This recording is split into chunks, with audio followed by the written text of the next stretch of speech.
Next up is item number 6, discussing town of Acton's marijuana study.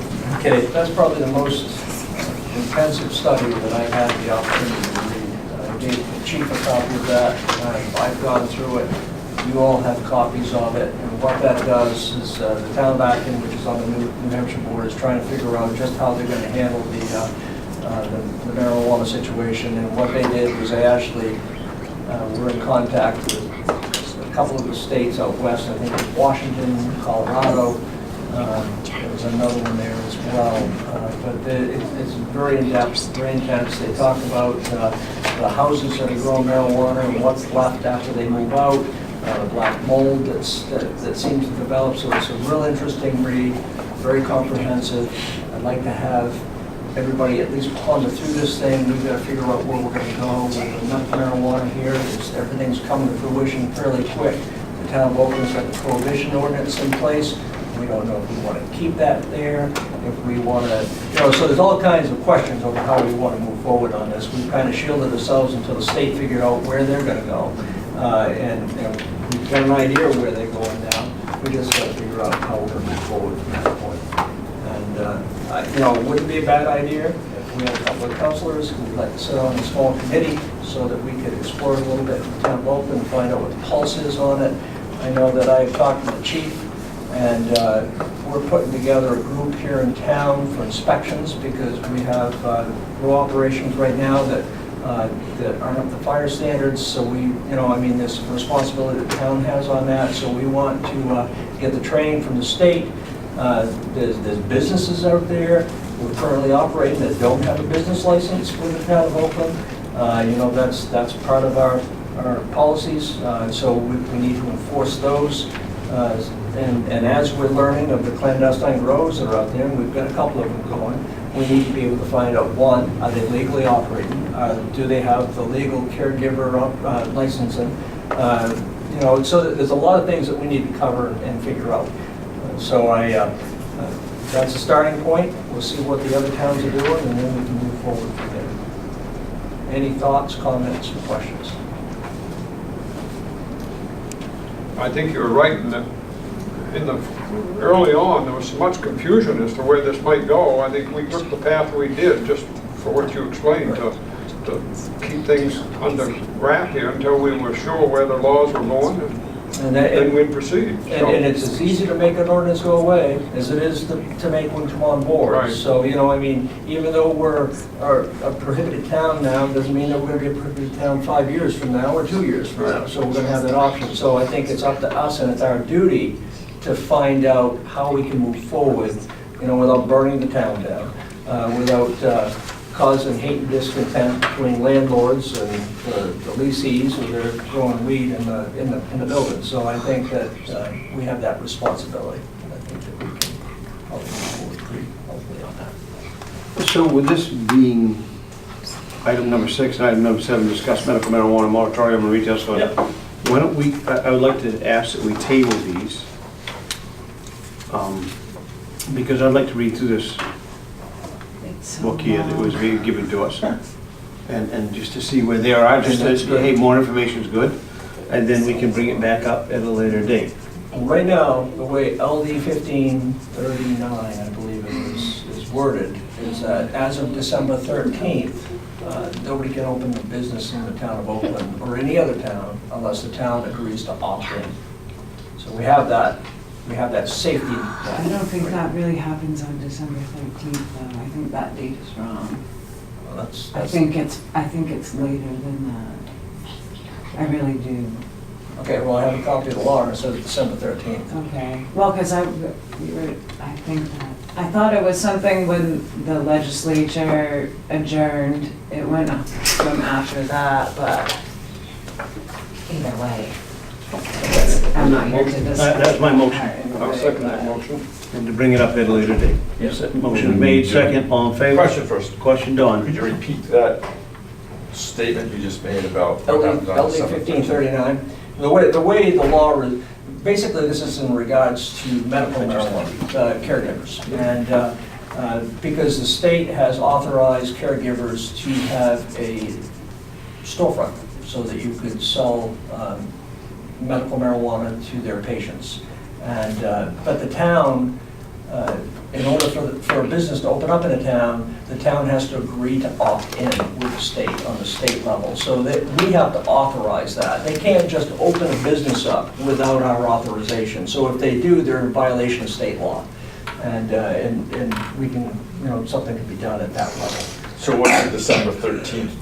December 13th is when this law actually takes effect. So anyone that's in there before that would be grandfathered in. Anybody that's in So there if someone before that. hurried up and opened one now. Well, but the thing is, it would be Can't. illegal because you Yeah. haven't, or somebody hasn't issued come in to apply for a business license, and we may not issue that business license. Right. Okay, that's what I just As wanted. far as I understand, that's how the law stands right now. If they're free to open up until December 13th, that state law as regarding medical marijuana, and that there's nothing on the local level that you can do to stop that. But you can't operate a business without a business license. Right. You operating your business up there without a business No, license? I don't have a business. My business got squashed because of all of this. Like, you put me out of business, so I don't have a job anymore. So we table. I guess that's the Go only, on. in the discussion, that's the only thing that I would want to make sure is that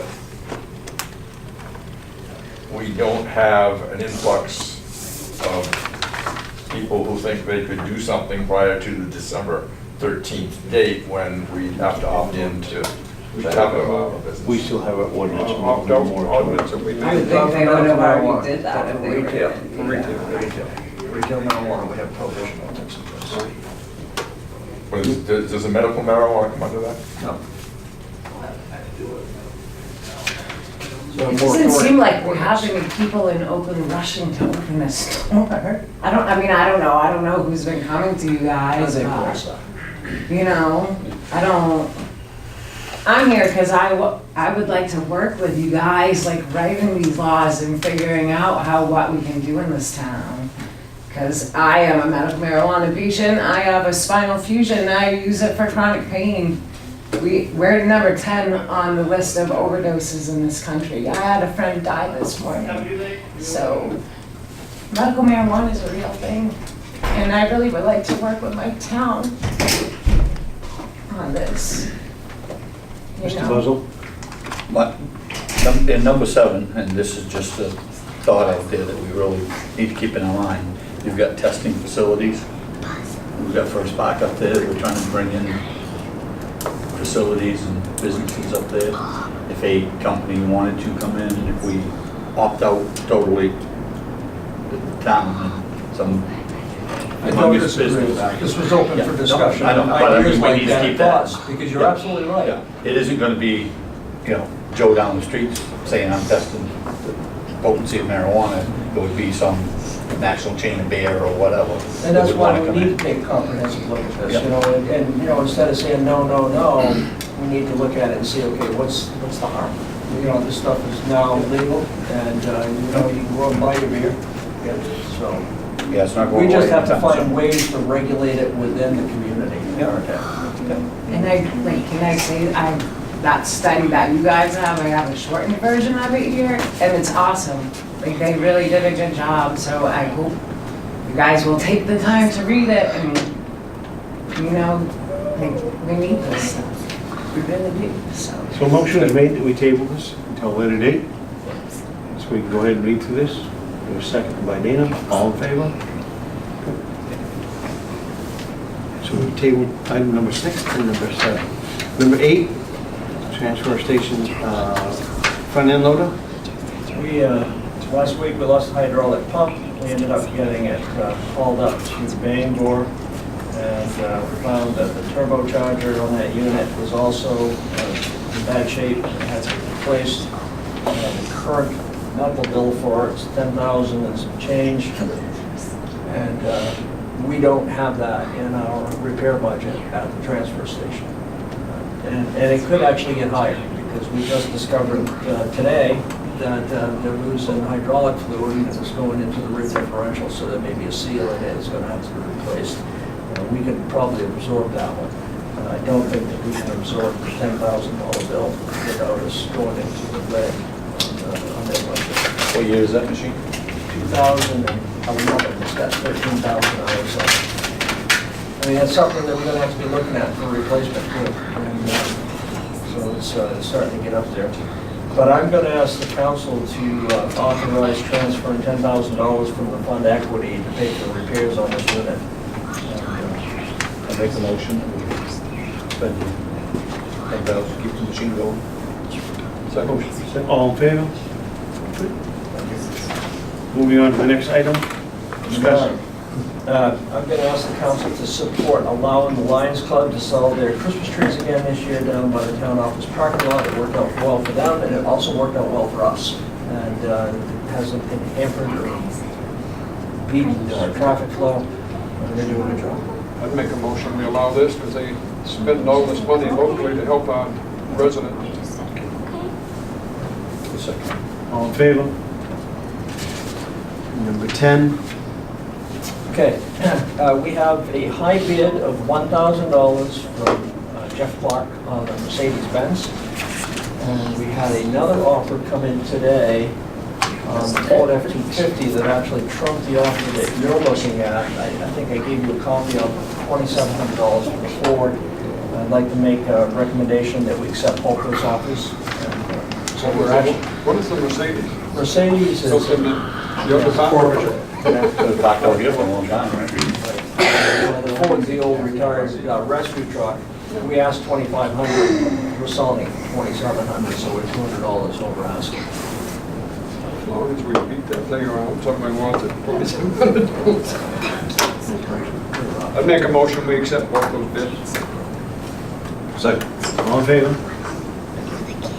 Moving into the manager's report. You have a letter there of all the good work that we did on that case with the sewer charges. I got a letter from Pam Violet from Florida, and she lives down in Leesburg, Florida. And the front page of the paper, there's a section in there called "That's Amazing," and they recognize the town of Oakland for giving back the sewer bills. And do the article that you wrote. That's a good job, man. It's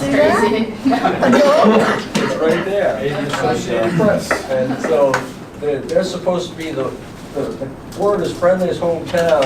I think we might have trumped them that day because we got on the amazing part of that front page of the newspaper.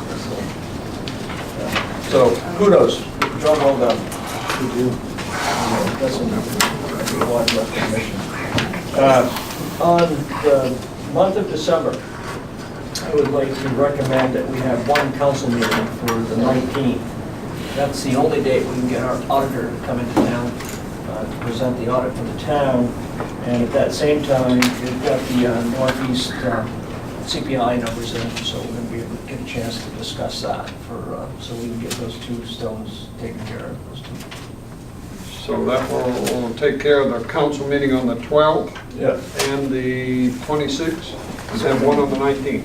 One on the 19th, just one on the 19th. I'd make a motion, we do that. Okay. Motion's made, do we have a second? Second. All in favor on the 19th? Perfect. We still have one more this month, right? One more this month, last Wednesday. the 28th. I have one more item that I penciled in here. I have, as you know, been appointed to the board of directors for MRC up in Bangor, and I am finding that to be extremely consuming. And I have to be nominated again to get the next 3 years, and with the new fire station project and everything else that's going on, I don't know if I'm going to have enough time to satisfy all the needs that I currently have going on. So I'm going to ask the council, and I know that some of you are going to be a little disappointed, to allow me not to run so that I can pay attention to what's going on in town. When I go up to these board meetings, I'm up there for a 10 o'clock meeting, and most of the time I don't get back here until 3 or 4 o'clock in the afternoon. They've put me on 2 subcommittees, which one of them is just as time consuming as the board meetings. We've switched that over now so that we're meeting once a month, plus I've got another subcommittee that I'm meeting once a month, and one of the other subcommittees is an hour-long phone meeting. So it's really starting to become problematic for me. So I'm asking the council to allow me to walk away from that, and who knows what the future might bring, but I really don't have the time to do everything that I need to do and do it honestly. And if we have anybody on the board who would like me to nominate them for this position, I have the nomination papers right here. Well, I was wondering if you were gonna nominate somebody way down at the end of the table. She is just as busy as I am. I'm just kidding, just kidding. Instead of having a plate now, I have a platter. Yeah. All right. So any discussion on this is welcome, and we can move it from there. I think if you find necessary to back way to take care of town business, good choice. Agree, disagree? Any discussion? Go ahead, Bob. Agreed. Only so many hours in the day. There you go. Okay, thank you. I attended up there for a couple of years before you've been on the board or something, and it's getting more intense right now because the project will be coming online for us probably in April. Yeah, let's say in April. Yeah, so I think it's important to keep contact. You know, and if I didn't have, the fire station didn't pass, I don't think it would bother me too much. I can keep trudging along, but this is gonna take a lot of time. And it's already starting to turn into that for me now. Now, you said this nomination would be a 3-year, I thought it was going to be a 1-year. No, oh yes, that's correct, because the rest of the term that I would be taking up would be the 2019, so it wouldn't be a 1-year term. I wouldn't be opposed to trying it for that time I until will. Gary gets the fire station built. Out of negotiation. The travel's tough in the wintertime. I did that last winter. Yeah, I know you did. Part of it, and so I'd love to put you down here. But the thing is, Gary hasn't told you that there's only a 1 in 9 chance of getting elected to it, even if you're on there, so there's 9 people running, so You want me to put your name down? I will give it a shot. Okay. I might not make it some of those stormy days. I'm going to hand this to you.